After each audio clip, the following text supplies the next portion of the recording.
এক মহিলার সাথে ফষ্টিনষ্টি করতে গিয়ে জনগণের হাতে গণধোলাই খেল বিজেপি নেতা রবিউল ইসলাম। ত্রিপুরায় একের পর এক বিজেপি নেতাদের অবৈধ কার্যকলাপের পর্দা ফাঁস হচ্ছে প্রতিনিয়ত।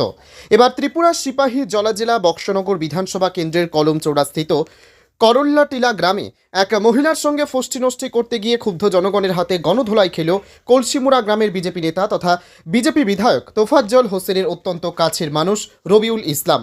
ত্রিপুরায় বিজেপি দলের নামকে বদনাম করার জন্য প্রতিনিয়ত অবৈধ কার্যকলাপ চালিয়ে যাচ্ছে একাংশ বিজেপি নেতারা, অভিযোগ জনগণের। পরবর্তী সময়ে ক্ষুব্ধ জনগণ অভিযুক্ত বিজেপি নেতা রবিউল ইসলামকে গণধোলাই দেওয়ার পর তুলে দেওয়া হলো পুলিশের হাতে।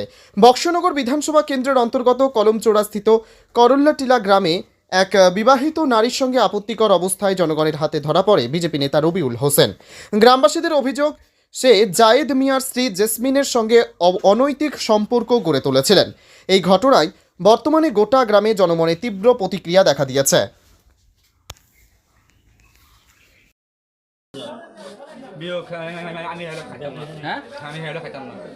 মানে তারা বিয়ে তো তুই চাস নেই তোর ফোলা ফাইন তোর কাছে থাকবো তারা দুজনে বিয়ে হলো তোর তো কোনো সমস্যা নেই না পরিবর্তন কিছু হতো না তো হ্যাঁ আর আমি অঞ্জলি কই আমি এটাই তো বাস ঠিক আছে।